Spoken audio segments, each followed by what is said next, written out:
Going. All right. So welcome everyone to the PaaS Cloud Virtual Chapter. Our session today is getting started with databases on Amazon Web Services with Gabriel Villa. We'll get started in a second here, but what I wanted to do was start off with a couple announcements on some upcoming webcasts. So we meet every Wednesday, usually at 12 o'clock Central Time. Next week, even though it says 7 p.m., that is actually supposed to be 12 p.m.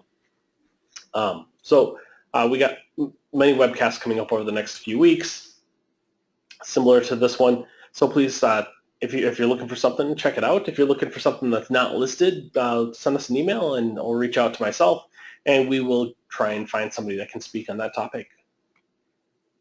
From a PaaS perspective, we do have the PaaS Summit coming up here in just a couple months, October 25th through the 28th, with pre-cons on the 23rd and 24th. The PaaS Summit is the premier technical conference for data professionals, 200 plus sessions, hundreds of industry experts and speakers, people from the Microsoft SQL Server product team and some of the Azure team. And if you're looking for a discount for the current registration, you can use our virtual chapters code VC15CHB6 to get $150 off the current registration price. If you are looking for some educational opportunities with some on-site training, the PaaS Summit from a networking and educational perspective is pretty much one of the best things that's out there to take a look at. The preview for the PaaS Summit is actually going on right now. I did try to check just a moment ago to see who we were up against, and date math was kind of getting out of unwieldy for me, so I didn't really figure it out, but it is going on right now. It's been going on for a few hours. It's going on for the hours after this. If you want to see some of the things that are going to be coming up for the PaaS Summit, I encourage you to check that out after this webcast. The virtual chapters, there are many of them in the PaaS that the PaaS organization supports. They cover many different topic areas, anywhere from data science to DBA fundamentals. They cover different languages, Russian, Portuguese, Spanish, or different areas where people want to get more information like application development, professional development, or if on a Saturday night you're looking for just some more training, there is a PaaS Saturday Night SQL virtual chapter. All these virtual chapters can be accessed on the PaaS website at www.sqlpaas.org/VC. In general, if you are looking for something that you're looking for some training on, you can probably find a session that's either coming up in the next few months or that's been recorded previously by a virtual chapter that you can take a look at. Similar to the virtual chapters, there are SQL Saturdays where you can get some free training as well. SQL Saturdays occur throughout the world, Latin America, Europe, Asia, United States, North America. They are all over the place. They are generally free except for lunch, and basically it's a free day of training on a Saturday. If you are looking to volunteer for the PaaS organization, they do have volunteer opportunities always available within the organization. You can go find out what's available, what could fit with the time that you want to give back to the community at volunteer.sqlpaas.org. With that, I will pass things back over to Gabriel with his session today, getting started with databases on Amazon Web Services. So let me change the presenter here. Okay. Let me actually change the presenter instead of changing what I'm presenting. Here we go.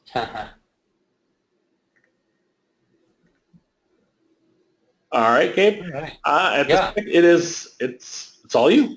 I will just mute myself, and if there are questions that come up, I will let you know about them. Great. Just let me know when you can see my screen. You should be seeing the front of the slide. Yep, can see it now. Perfect. All right. Well, thanks, Jason, and thanks for the Cloud Virtual Chapter to allow me to present this short and sweet session of getting started with databases on AWS. So Amazon Web Services, very much cloud-based. infrastructure as a service, platform as a service. They do provide a lot of database services that would be useful to a lot of businesses and a lot of development. So it makes a lot of sense. You know, if you're interested in virtualization, this is definitely a particular place to you know, look into or get started. So my name is Gabe Villa or Gabriel Villa.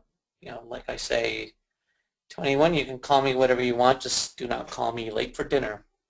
And I've been working with Amazon Web Services for quite some time now.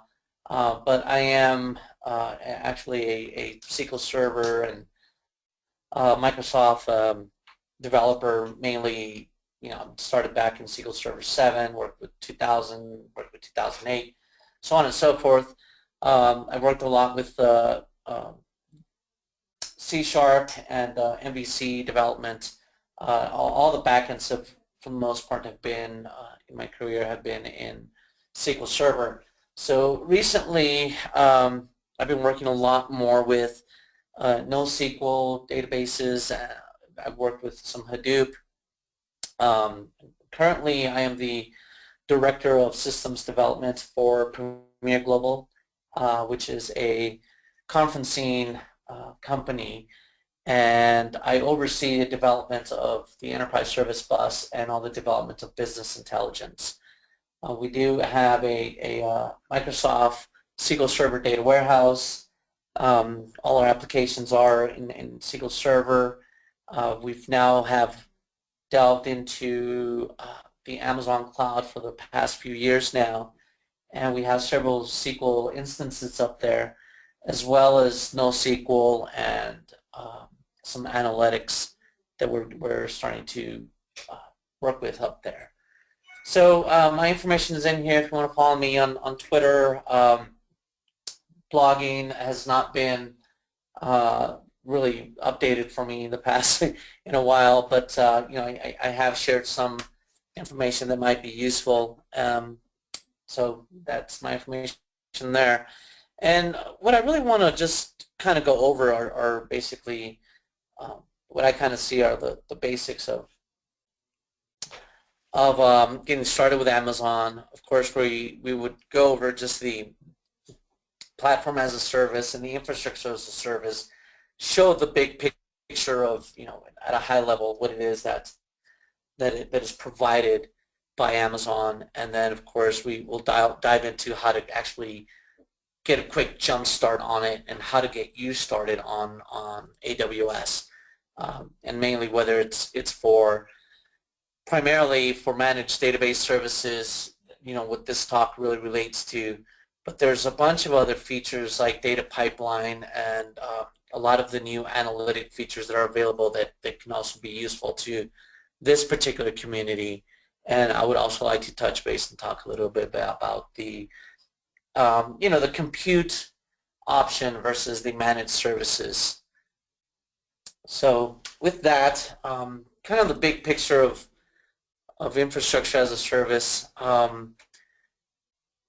Amazon provides the infrastructure online, provides the physical, but you know, more often the virtual machines in their data warehouse, or sorry, in their data centers, and they provide all the compute, all the storage, all the load balancing, the networking, the virtual machine, disk images, the raw block storage. All of this is provided at that level at Amazon, whether it's physical and virtual machines up there. It's provided in their own data centers, where we all kind of, you know, by the common, you know, terminology that is utilized as the cloud. It's really just somebody else's computer, but in this case, Amazon owns all these various data centers with all this compute storage and networking already set in place. Amazon provides, in this infrastructure, they provide various regions and availability zones. And we'll go a little bit into why this is important a little bit later.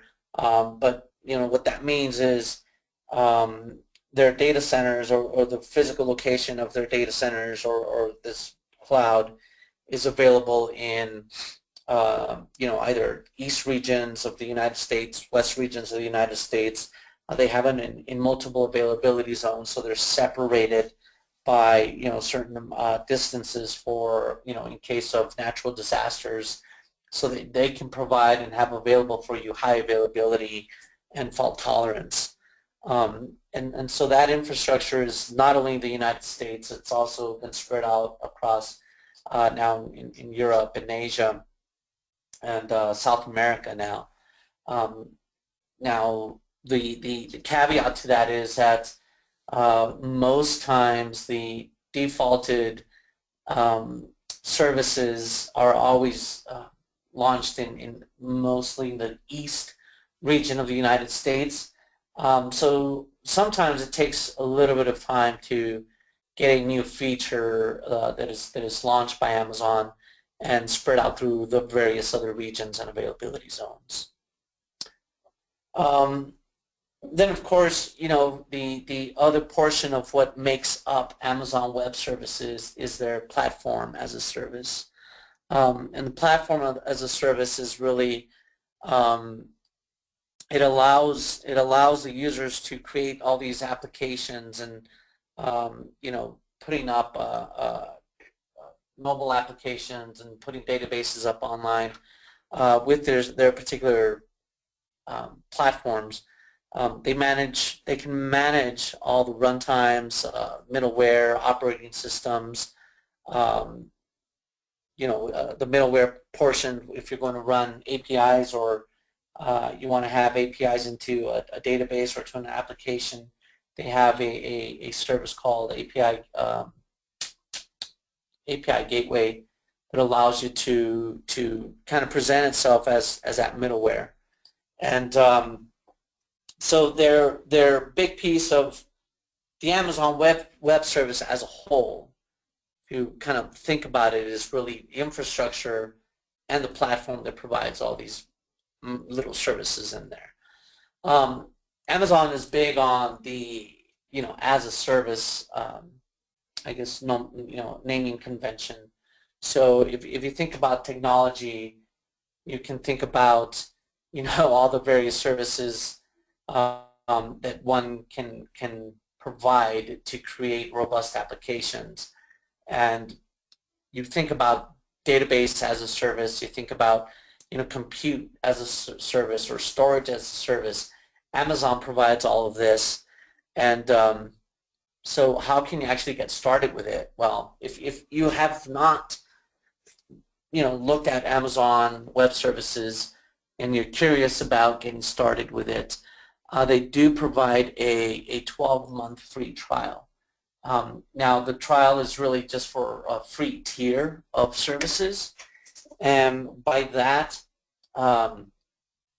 when you get into launching a database as a service or a virtual machine as a service, you really are just you would only be able to qualify for the free tier if you get those micro instances that are available to you for that particular trial basis. Of course, if you go beyond the usage or the sizes that are permitted for that free tier, there will be some monthly charges to that. But what I mean by that, in the availability of this free tier 12-month trial, so Amazon can provide to you, as you'll see here, 750 hours per month of a EC2 instance, which is an elastic compute servers, virtual servers from either a Linux version or a flavor like Red Hat and SUSE, and or 750 hours per month of Windows for each month in that small tier. The instance size would be relatively small, just I believe like 1 gig of memory, I think 10 gigs of storage, but enough to get you started on small trial basis or just prototype applications. And of course, if you want to grow into something bigger, then you have the option to pay per or pay for whatever it is that you use. Amazon does provide various operating systems in their instances. One of which is very popular is the Amazon Linux distribution. The Amazon Linux distribution is much similar flavor as Red Hat, CentOS. However, it comes built in with all the all the software development kits and all the necessary dependencies you would need to be able to communicate with or work against anything else on Amazon. Amazon does provide an extensive library of APIs and software development kits to work against all the services and the databases that they provide and the features that they provide, and the Amazon Linux distribution already comes built in with all that. So another one of the features available is the highly scalable and reliable data storage infrastructure. It's S3. It's your simple storage up on the cloud, and on your jumpstart, for 12 months you get 5 gigabytes of storage. Again, I will express that you can pay for a lot more if you can use more. I do have some examples I will talk about when we start talking about SQL on the cloud, SQL Server on the cloud, how you can leverage S3 for that. Another services that they provide are simple notification services and message queuing services.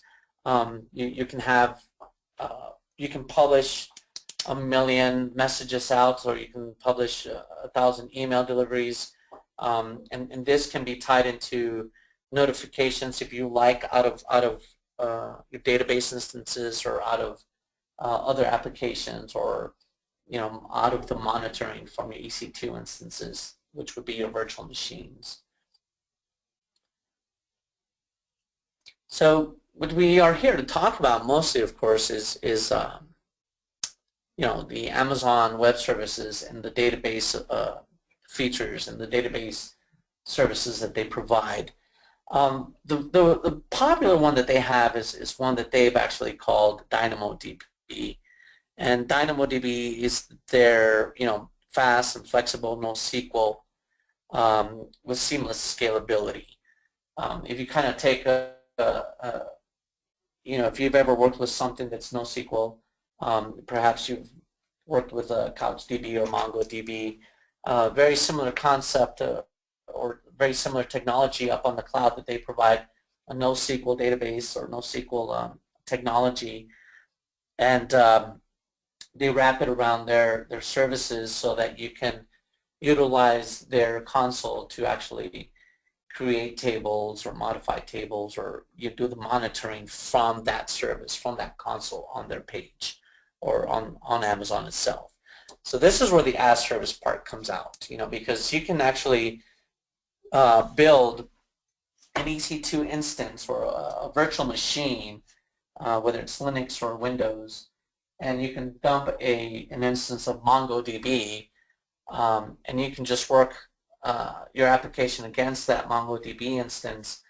The difference between DynamoDB and MongoDB on an EC2 instance is that DynamoDB is being monitored, and it has all the tools within an interface on Amazon website to work with DynamoDB, and it's maintained, it's backed up, it has its highly availability, multi-zone deployment already integrated, already part of that service. Whereas a MongoDB on a virtual machine instance, you would have to configure all that, and then you would probably have to deal with the operations and the day-to-day operations to maintain it and monitor and upkeep with that instance.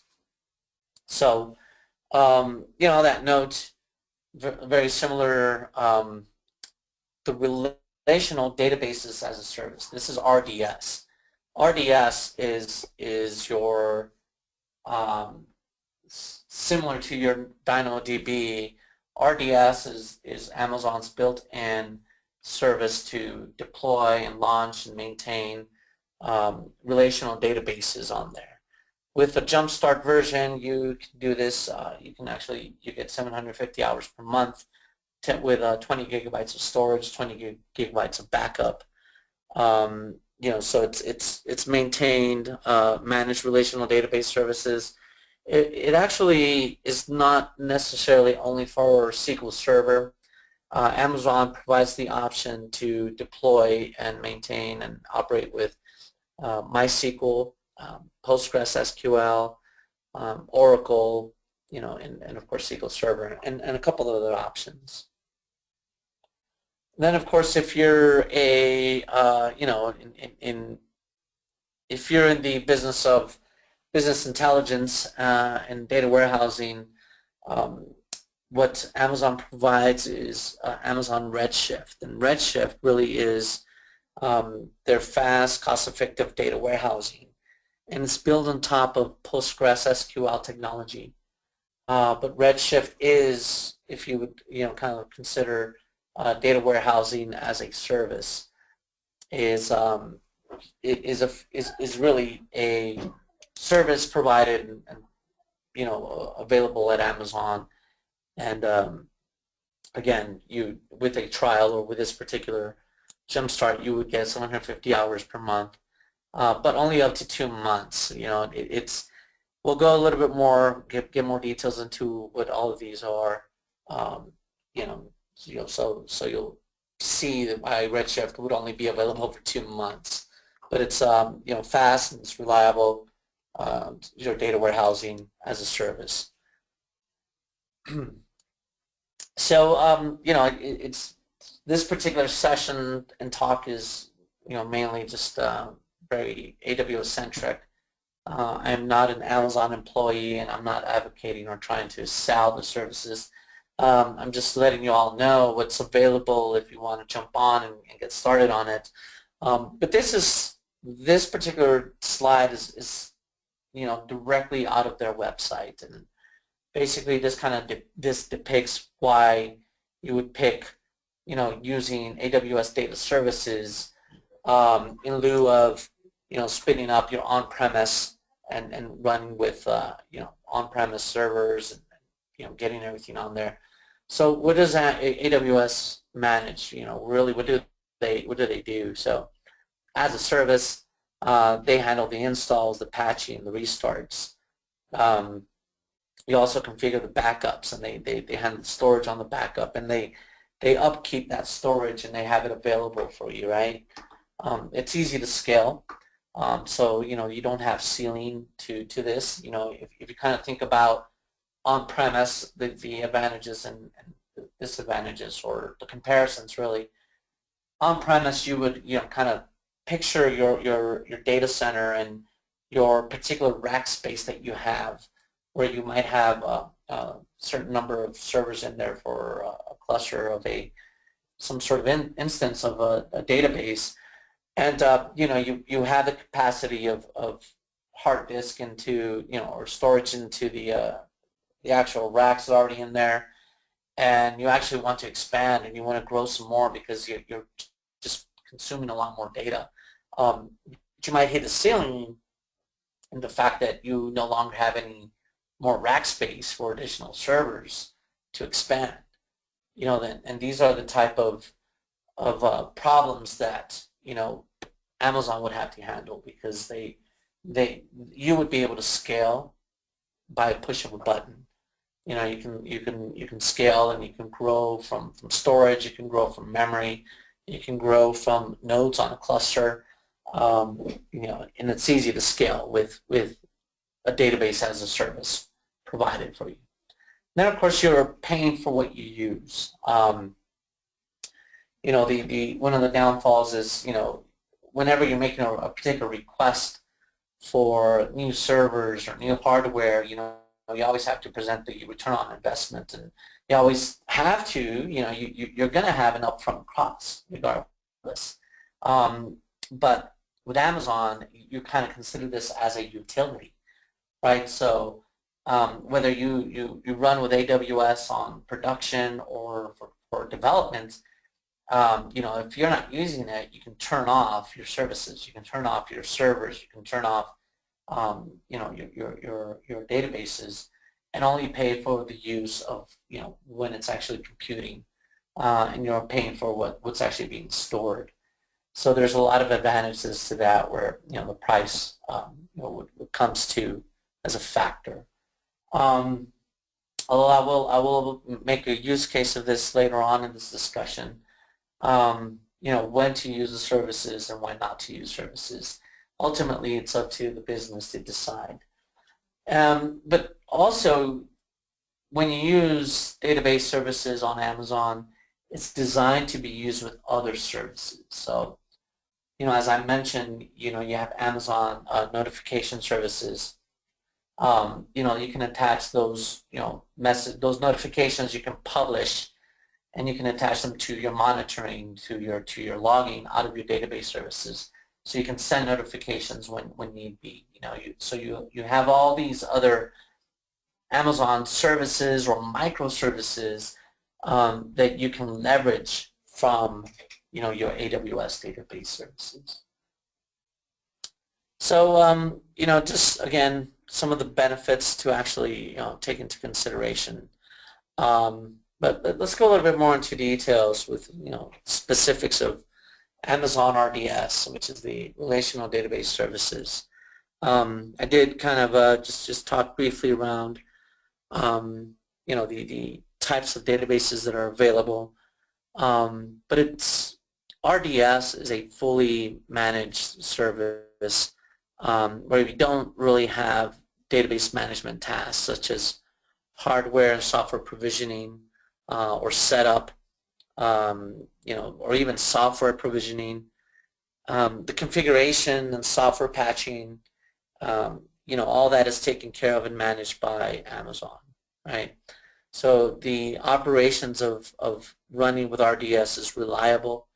They're built on distributed database clusters, or they partition the data across various availability zones, or basically, or if needed, you can have fault tolerance and put them across various regions, and all of this being done by a particular console that you would be on your Amazon website. So kind of like a push button migrations or push button deployments, things of that nature. And we talked a little bit about the scalability, and it also has availability for read replicas. So when you launch these instances, whether it's Postgres, MySQL, MariaDB, Oracle, and SQL, you get all these options for all these relational databases. If you don't know what MariaDB is really a fork of the open sourced MySQL, taken in by Amazon and kind of built around the services, much like they did with Postgres, creating Redshift. And so the similarities of MariaDB and MySQL, the same core background technology, but of course built with all the features of AWS built around it for for integrations with other AWS services, and then of course for the ease of using their consoles. So that's relational database services on Amazon Web Services. So if we want to get now, let's get into a little bit more of the specifics of RDS, specifically for Microsoft SQL Server, and what does that provide? This is a SQL Server organization, professional organization, so it makes a lot of sense to kind of just go a little bit more into deeper dive in details of what does RDS provide specifically for SQL Server. And so it's easy management of the deployments of RDS.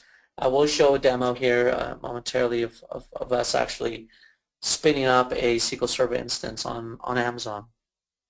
And how it supports various editions.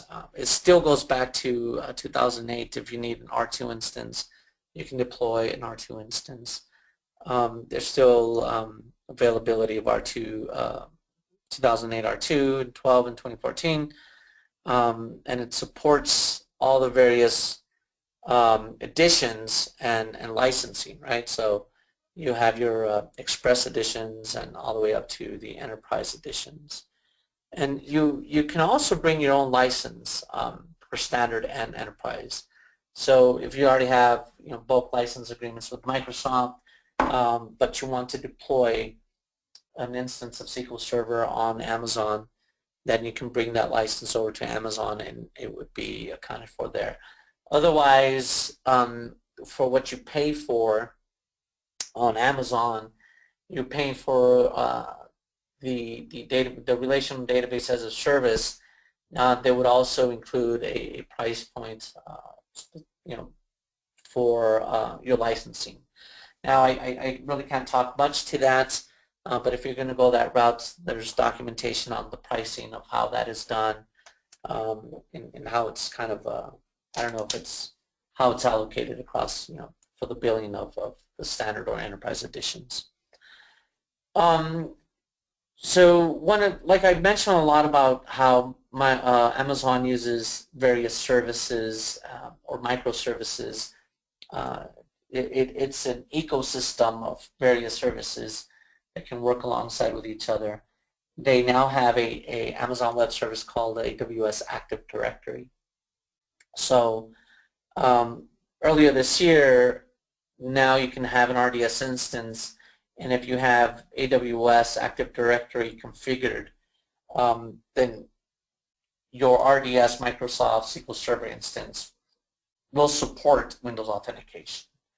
So that's also, it's always been a very security up on the cloud is always an interesting topic, and I think we all agree, or for the most part, many of us agree that Windows authentication is probably a much secure approach in authenticating with SQL Server rather than SQL logins.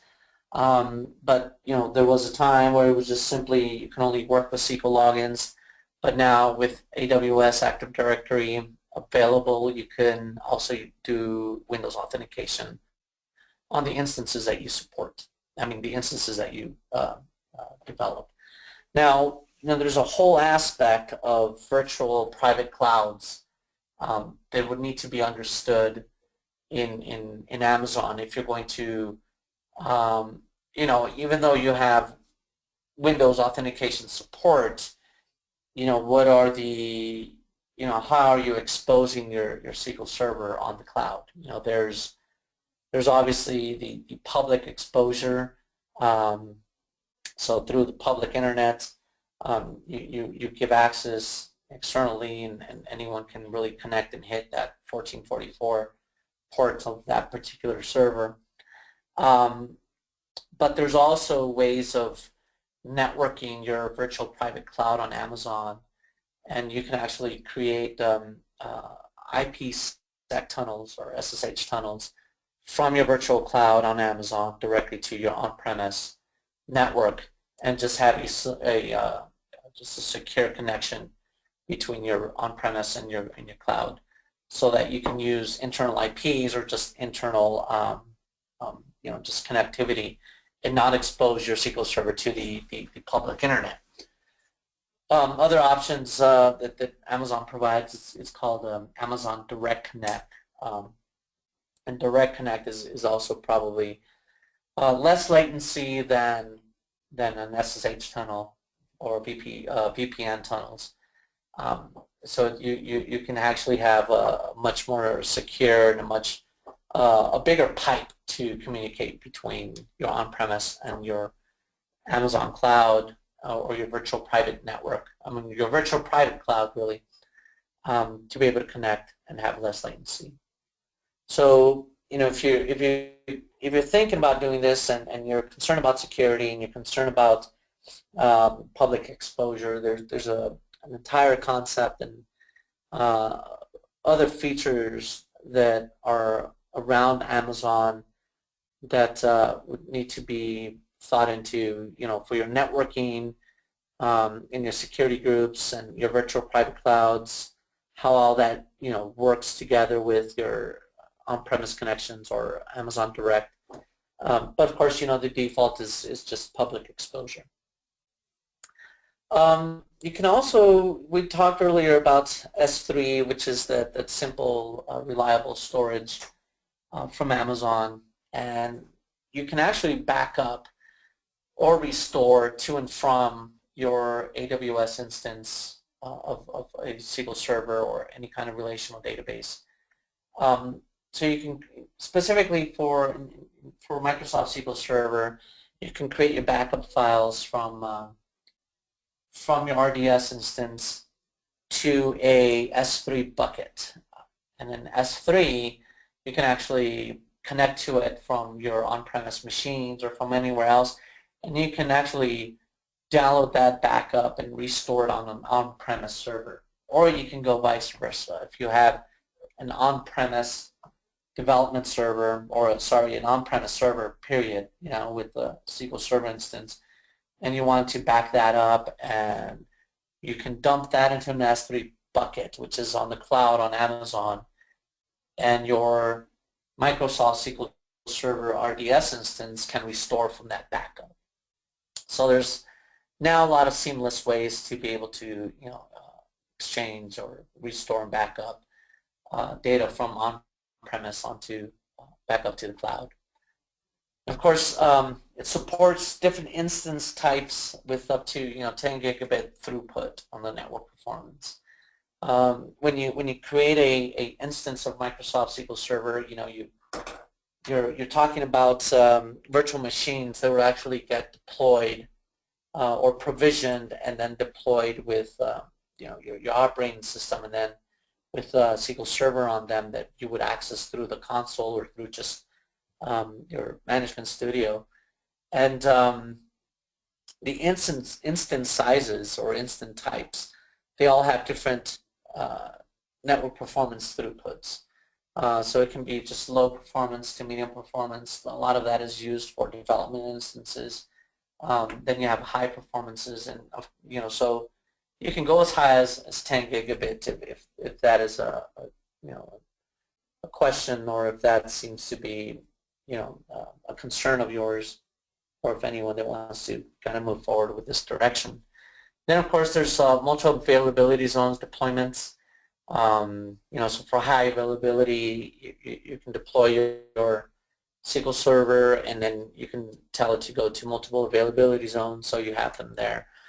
There's also read replica availability on standard and enterprise editions, I believe. So you can have transactional replication turned on so that you can read from a different server and while you write on this other server. So I'm going to pause here for a second to kind of go to a demo. And the reason why I'm doing this now is because it takes quite a while to actually spin one up, and it doesn't just happen quite quite rapidly. So just really quick, if I could, I just want to make sure. Jason, can you see do you see a browser now, or am I still? Yep, I can see the. Nope, we can see the browser. All right. Perfect. All right. Well, I appreciate that. So yeah. So again, if you want to get started with Amazon Web Services, you basically, if you have an Amazon account, I'm sure most of you might already have one because you've probably shopped for, or you bought something on Amazon. But you can use that same account, and you can actually register with Amazon.com. I mean, with Amazon Web Services, it'll take you to the console, and you can log on, and with that account, and you'll probably have to provide a credit card just in case for overages and things of that nature. And you can get started on this. And what you'll see once you get started is here are all the various services, and they're broken down into categories. And like I did say, Amazon provides so many categories, and they all work alongside with each other. And it's well, here are the different categories, and then you kind of go into that, and you can see the different services provided for each category. And I'll just go down them really quick. But for compute, you have EC2 instances, which is the main virtual machines you can spin up, and you can spin up Windows machines or Linux machines. You have different storage options. S3 being the simple storage, and then you also have Glacier, which is a low cost. If you actually want to do archiving, for instance, you can actually take your archives, put them on Glacier, and store that on the cloud. But they have different storage services available. Then, of course, I've been talking mostly about the database services. We talked a little bit about DynamoDB. We talked a little bit about Redshift and RDS. And so right before we go into RDS, I just want to kind of hover over a few more. The networking aspect, this is what I was talking about. Your VPCs, your virtual private cloud, and it basically allows you to have that isolated network space that you can actually assign CIDR blocks to IP ranges on there. If you're interested in connecting into or doing a VPN tunnel from your premise or just even your local machine over to your cloud and have a secure connection, you would need to have your VPC set up and your network configurations in there to be able to do that. You also have other things like DNS. You have a DNS service. Direct Connect is also what I also mentioned, is the ability to connect directly with Amazon without SSH. And if if you're interested in the analytics part of databases, then you also have the services for Hadoop, and for you can spin up other analytics services on here. There's machine learning, so you can do predictive analytics. You can do we have a particular case of being able to predict churn based on the data we have. Then, of course, there's data pipeline, which is kind of an ETL service where you can actually take data from any of your database services, whether it's Redshift or DynamoDB or SQL on an RDS, and data pipeline can move that data into from DynamoDB into Redshift, or MySQL into Redshift, and or from Dynamo into EMR and do some MapReduce functionality you need to do, or dumping it into machine learning to do some predictive analytics. So there's a lot of capabilities on Amazon that they provide for analytics, business intelligence, and predictive stuff as well. So let's go into this RDS service really quick, and I'll just kind of go through the screens and kind of show what is the how it is that you can actually launch an instance. So what you see in front of me here is really just your console for relational database services. And if you want to just create a new instance, I just selected the create new instance or launch new instance, and here are the different available databases that are available to you. Right, I talked a little bit about those. Once you get down to the Oracle and the SQL Server, now you start breaking down into different editions. So if I wanted to, I can launch an Oracle edition if I wanted to, and if it didn't, if I wasn't interested in SQL Server, I can go this route as well. But here you see the SQL Server instance type with their different editions. And what I'm going to do here really quick is I'm going to select one of my editions, right? So again, we talked about how licensing would be affected on the standard editions and enterprise editions, and your options of bring your own license or just paying while you actually launch it from here. But it's really simple to actually get something started. you have your license model in here, of course, right? You get an option to, well, in this case, because it's Express, it's already included because you're really not paying anything here. Then you have your database engine versions, right? So you have your R2 all the way to 14. You can choose here specifically which one you want to go with. And then your class is, like I was telling you, this is the size of machines that you'll be working with, right? It tells you here like the micro, a DB-T2 micro is with one virtual CPU and 1 gigabyte of RAM. But, you know, this is of course the Express version. Of course, bigger versions you'll have other options, right? So I'm just going to go with this very quick one right here. It just gives you on the right side exactly what it is that you're picking. You know, do recall the storage. You know, I believe the free tier gives you about, I think it was like 10 gigabytes of storage. But here it just gives you this warning. This is provisioning less than 100 gigabytes of general storage for high throughput workloads could result in higher latencies. You know, that it doesn't mean you have to change this. It's just a specific warning. But now we come into the actual naming, the naming of your servers now. The naming here is specific to a specific region and availability zone. So if I wanted to name this one, you know, we're going to call this SQL Pass VC01, right? So we're going to call this, if I wanted to, I can have another server with the same name in a different availability zone with that same name, and it'd be okay. But within the same availability zone, you would not be able to do that. And then I wrote down just a quick username and password, mainly because I'll have to remember this later on to actually try to access it. But this is your administrator username and password, really.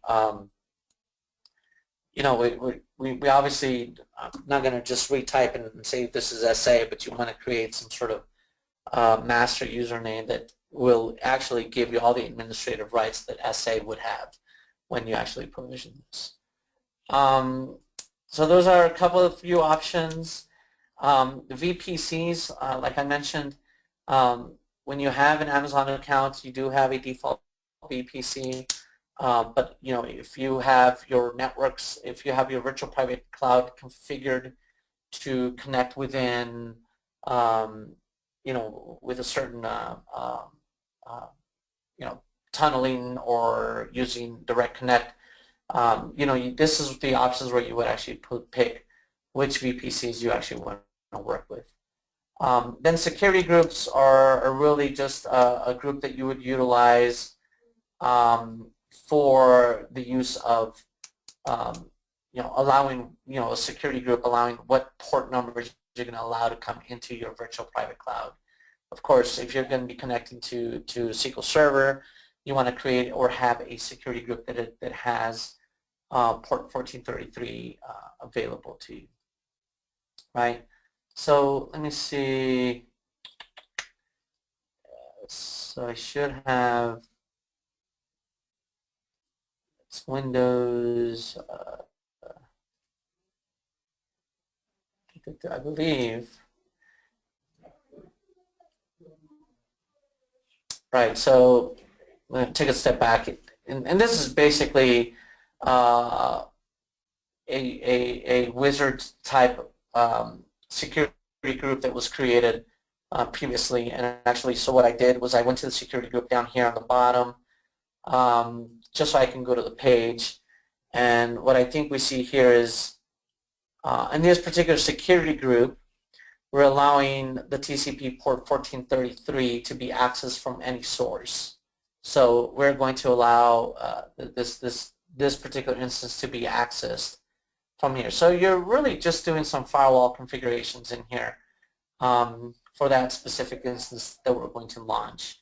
And then of course you have, like I did kind of discuss and talk a little bit about Active Directory on Amazon. You have that ability in here to you know, if you have that created and configured, you could use Windows authentication if you had that available. Now, in this case, we don't have that available. We did not create that.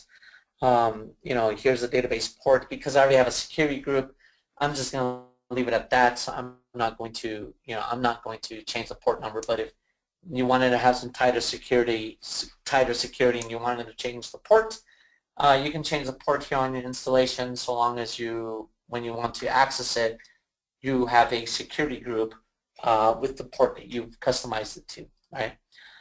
Then you have backup configurations, monitoring, you know, the enhanced monitoring. Like I said, you can work with other services on Amazon for notifications when you know, you have certain thresholds that are getting hit hard, and you want to actually create that notification to go out to you when that happens. It's available from here as well to configure. Then, of course, maintenance, you can actually turn off, turn on any kind of minor upgrades, or, you know, provide a particular maintenance window. So that's a really cool feature that's available. So, so at this point, we really just created a database instance that it's launching right now, but it's going to take some time to complete. So I kind of, you know, reason why I wanted to stop here was so that we can just see that through. And so now that you saw kind of a demo of the relational database services, how to launch a SQL Server, and that does take some time. I hope that it can complete before the session is over, and we'll check it out here in a little while. So let's move on to you know, just a few more little topics around databases for Amazon. So DynamoDB, it's a fully managed NoSQL database. Again, you know, the operational, day-to-day operations of task management for hardware, software provisioning, all that kind of stuff, it goes away when you actually go with a service like Amazon DynamoDB. So if you have a particular case where you want to use NoSQL or key-value pairs or JSON or graphs, it's fast and fully managed, and it's a wonderful tool. We've actually used it for several use cases for just creating some JSON objects that were just much easier to utilize from an application standpoint. If you never think, or if you don't have any kind of use case for NoSQL, this is probably not really something that you want to look into. But if you are, again, it's fully managed, and you know, as easy as it was, if not actually even easier, to create DynamoDB tables on the fly on the console. It was actually a lot quicker than, what it takes for, you know, to launch Amazon to launch a SQL Server instance. So kind of just want to mention that. And for those of you who are into or work with data warehouses or petabyte, you know, petabyte-sized data warehouses, Redshift is a solution for that. Now it does cost $1,000 per terabyte. There's also other charges included. I mean, other charges that accumulate with the actual compute and processing of that data. But you know, it's easy to scale from Redshift. You know, currently we've experienced in our data warehouse with SQL Server on-premise, you know, where, you know, the actual consumption of data due to acquisitions was growing so fast that, you know, our growth prediction was not really, you know, did not take into consideration, you know, acquisitions and, you know, almost doubling the size of data in some cases. So, you know, it's taken a lot of work to expand storage on a physical on-premise.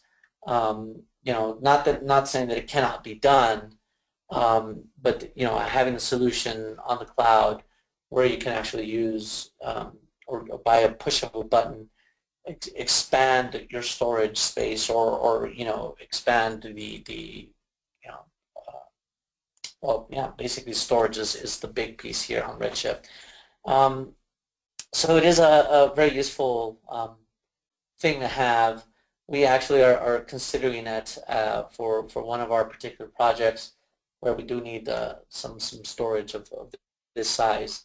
And you know, I will have to say, you know, if you do the right thing with VPCs and your virtual private clouds and direct connect, you know, you basically just creating an extension of your current data centers, and you just create an extension of that over to the cloud, and everything can still work seamlessly if you have these particular pieces in place. So you know, you can work alongside with the cloud, and you don't have to put everything up on the cloud. It works well too if you also have a hybrid case where you still need to keep you on premise. So we're getting close to the end, so let me see if I can try to wrap this up here. No, we were just there.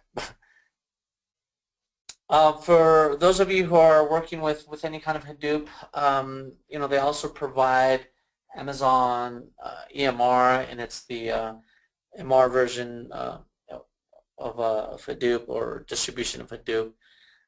You can launch an instance of Hadoop here just really quickly. You don't have to worry about node provisioning or cluster setups. Even the cluster tuning, it's all done in there. The beautiful part about this is, you know, you can probably have your data on S3, or you can have your data on DynamoDB, and you just turn on your cluster when you need it, and to actually process any kind of jobs that you need to run just for a particular analysis. So it's very there's a lot of advantages to it, and so it's available on there as well. Then of course I did talk a little bit about data pipeline and how you can actually transfer data with data pipeline within Amazon Web Services. So if you have an EC2 instance that has data, or if you have S3 or Glacier that has data, an RDS instance, or EMR and DynamoDB, you can move that data, from one, you can transfer from one location to another with this data pipeline. It's very seamless to use.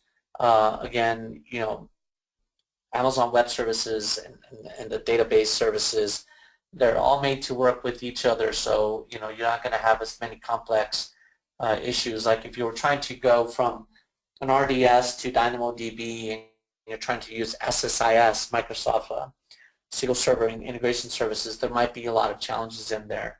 There might be some driver and some dependency issues if you want to go that route. But if it's already up on the cloud and you need to do some ETL, some transformation, or just some extractions and loading, data pipeline is very useful to have. There's also templates available that help you create the pipelines, especially for like complex use cases. They're available on Amazon. If you just do a search, and they provide you templates on S3 as some files.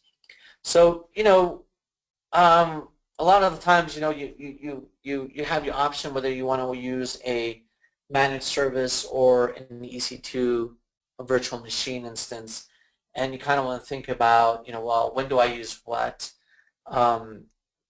There is a way to kind of calculate that particular kind of this particular scenario, and here's basically this is what I'm going to try to do here really quick, since I know we're already at the top of the hour, so I hopefully, well, it's not. I'm getting to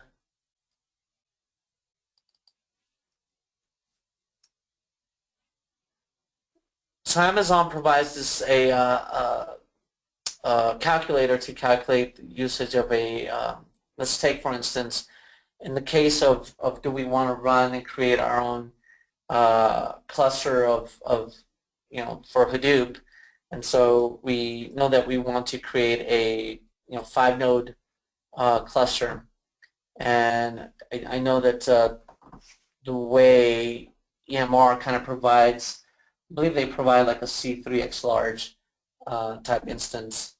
So we're choosing we're choosing a Linux operating system for a 5-node cluster, and if you were to be running 100% on this particular region, on 5 instances of just 5 virtual machines, you'd probably be getting an estimated charge of $768. Whereas if you wanted to spin up a specific instance of EMR, let me see. You also have a calculator available for that. And what we're going to do in this case is, oh, that's not the, is that? Apologize. There you go. This is specifically for a cluster, and we're going to go with 5 instances, and then we're going to go with C3XL.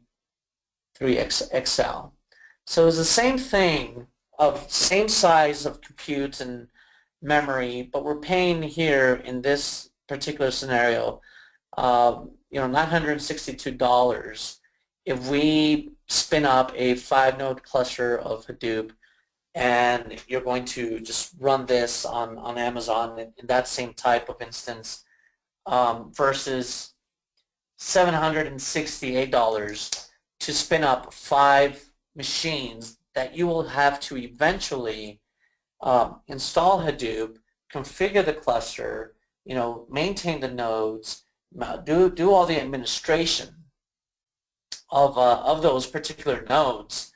And so you kind of have to take what is the cost of just paying for it as a service where it's fully managed, or pay less, but yet you got to do the overhead for the actual maintaining and operations, and maybe the administration of those servers and that cluster.